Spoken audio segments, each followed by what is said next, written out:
దివంగత నేత వైఎస్ రాజశేఖర రెడ్డి సతీమణి అలాగే వైసీపీ అధినేత జగన్మోహన్ రెడ్డి తల్లి అయినటువంటి వైఎస్ విజయమ్మ గారు బయటకు వచ్చారు.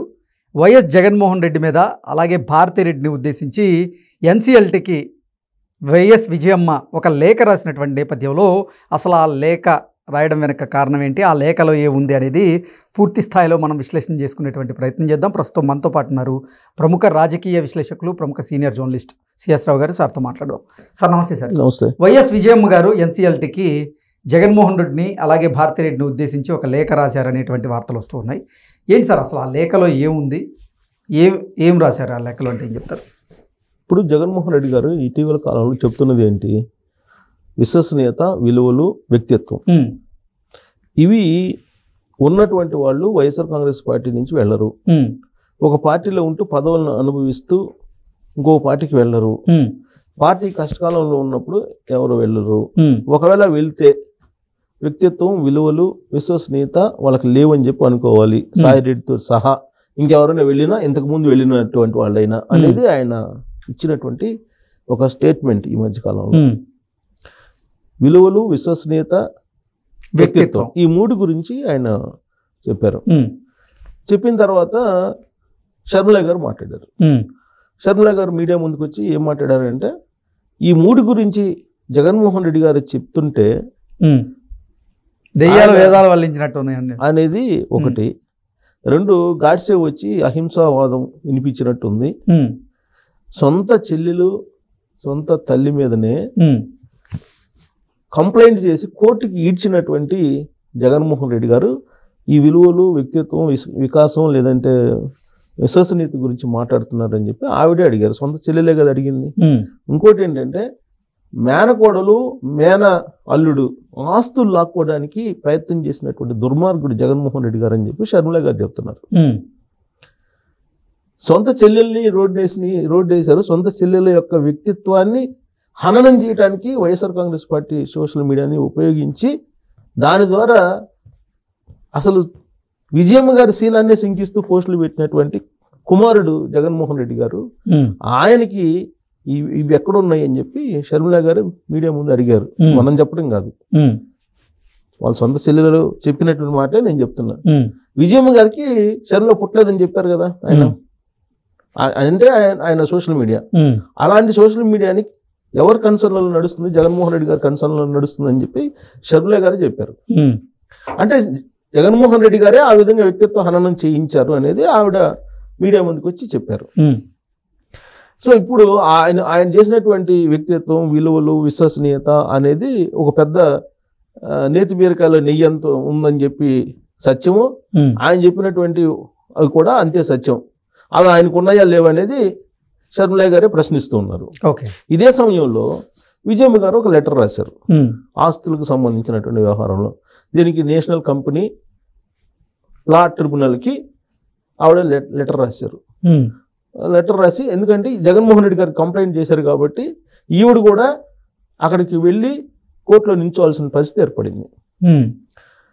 ఆ సందర్భంగా ఆవిడ ఏమన్నారంటే, నా గుండెలు పిండేస్తున్నారు వీళ్ళు, జగన్మోహన్ రెడ్డి గారు, భారతి గారు అని కూడా అన్నట్టు వచ్చింది న్యూస్. వీళ్ళు నా గుండెలను పిండేస్తున్నారు. ఆస్తుల పంపకాల విషయంలో రాజశేఖర రెడ్డి గారు బతికున్న రోజుల్లో ఏం చెప్పారు అనేది నాకు తెలుసు అని చెప్పి ఆవిడ విజయమ్మ గారు చెప్పారు. ఎంఓయూ ఉంది, 2019 నాటి ఎంఓయూ ఉంది. ఆ ఎంఓయూ ప్రకారం ఆస్తుల పంపకాలు జరగాలి.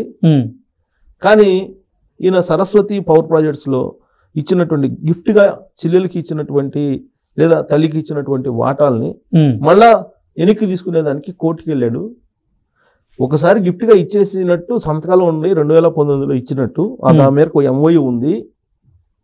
ఉన్నటువంటి ఎంఓయూని రద్దు చేసుకొని మళ్ళా ఆ గిఫ్ట్ని వెనక్కి తీసుకుంటానని చెప్పి అంటున్నాడు.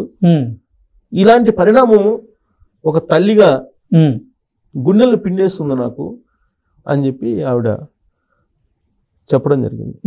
కోర్టులో నేషనల్ కంపెనీ లా ట్రిబ్యునల్ అంటే కోర్టు, అక్కడ నిల్చోవాల్సిన పరిస్థితి నాకు క్రియేట్ చేశారు భారతీయ జగన్మోహన్ రెడ్డి అని చెప్పి ఆవిడ బాధపడుతున్నారు. ఏ తల్లి అయినా సరే విజయమ్మ గారి ప్లేస్లో ఉంటే ఖచ్చితంగా బాధపడతారు. పిల్లలు కొట్టుకుంటూ ఉంటే లేదా ఆస్తుల కోసం లేదంటే విభేదించుకుంటూ ఉంటే ఒకరికొకరు పరస్పరం విమర్శించుకుంటూ ఉంటే ఏ తల్లైనా తట్టుకోగలదా? విజయమ్మ గారిది కూడా అదే అలాంటి పరిస్థితి. విజయమ్మ గారు కూడా ఇప్పుడు మీడియాకు ఆవిడ రాసినటువంటి లేఖ అవన్నీ కూడా విడుదల చేస్తున్నారు. జగన్మోహన్ రెడ్డి గారు ఓ పార్టీ పెట్టారు, ఆయన ఏదో నీతివంతమైన రాజకీయాలు నడపాలని చెప్పేసి వచ్చానని చెప్పి చెప్తూ ఉన్నారు. ఇప్పుడున్నటువంటి రాజకీయాలు భ్రష్టు పట్టిపోయి ఈ రాజకీయాలు మార్చాలనేటువంటి ఆలోచన తనకు ఉంది అని చెప్పి ప్రజల్లోకి వెళ్ళారు. కొత్త పార్టీ పెట్టుకున్నారు రాజశేఖర రెడ్డి గారు చనిపోయిన తర్వాత. రాజశేఖర రెడ్డి గారు చనిపోయిన తర్వాత జరిగినటువంటి పరిణామాల్లో కీలకంగా వ్యవహరించింది ఎవరంటే షర్మిల గారు, విజయమ్మ గారు. రాజకీయ వేదిక మీద వ్యాపారాలు ఈవిడ చూసుకుంటున్నారు, ఎవరు భారతి గారు. మరి ఇలాంటప్పుడు ఆయన జైలుకి వెళ్ళినప్పుడు పార్టీ నిలబెట్టినటువంటి షర్మిల గారిని ఆయన జైలు నుంచి బయటకు వచ్చిన తర్వాత పంపించేశారు. జైలు నుంచి బయటకు వచ్చిన తర్వాత కూడా కాదు, అధికారంలోకి వచ్చిన తర్వాత అనుకోవాలి ఒక రకంగా చెప్పాలంటే.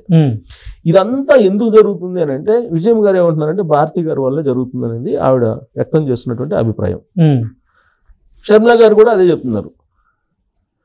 ఆయన ఒకసారి ఏదో సందర్భంలో కొంగుచాటు జగన్మోహన్ రెడ్డి అన్నట్టుగా మాట్లాడింది ఆవిడ. అంటే భారతి గారు ఏది చెప్తే అది చేస్తున్నారు అన్నట్టుగా మాట్లాడారు ఆవిడ. సరే ఇవన్నీ వచ్చినప్పుడు జనరల్గా ఏంటంటే సోషల్ మీడియాలో YSR Congress party social media ఏముంటుందంటే ఇవన్నీ అన్ని కుటుంబాల్లో ఉండేవే కదా, జగన్మోహన్ రెడ్డి గారి కుటుంబంలో ఉండేటువంటి వివాదాలని మీరు ఎందుకు మాట్లాడాల్సి వస్తుంది, లేదా ఎందుకు ఎక్స్పోజ్ చేయాల్సి వస్తుంది, ఎందుకు ఎలివేట్ చేయాల్సి వస్తుంది అని అడుగుతున్నారు చాలా సందర్భాల్లో. ఇప్పుడు ఏ కుటుంబంలో లేవు? చంద్రబాబు గారి కుటుంబంలో లేవా? లేదంటే సోనియా గాంధీ కుటుంబంలో లేవా? ఇలా అడుగుతున్నారు. నిజమే, ఏ కుటుంబంలో అయినా సరే చిన్న చిన్న విభేదాలు ఉంటాయి, ఇవన్నీ ఉంటాయి. దాంట్లో తప్పుపట్టాల్సిన అవసరం లేదు. ప్రతి కుటుంబంలో ఇంటింటి రామాయణం లాగా ప్రతి కుటుంబంలో కూడా ఎంతో కొంత రామాయణం ఉంటుంది. కానీ సమాజానికి తానొక దిక్చూచిని తానొక ఆదర్శప్రాయుణ్ణి అని చెప్పి వచ్చారు కదా ఆయన సెలబ్రిటీ కింద. అలాంటప్పుడు 10 మంది ఆయన యాటిట్యూడ్, ఆయన బిహేవియర్, ఆయన నడక, ఆయన నడత వీటన్నిటి గురించి చూస్తూ ఉంటారు కదా. ఆయన ఏదైతే చేస్తాడో అది చేయడానికి అనుచరులు సిద్ధంగా ఉంటారు కదా. యథా రాజా తదా ప్రజ అనేది ఒకటి ఉంది కదా. అలానే నాయకుడు ఏది చేస్తే కింద వాళ్ళు కూడా అదే చేయాలనుకుంటారు సహజంగా.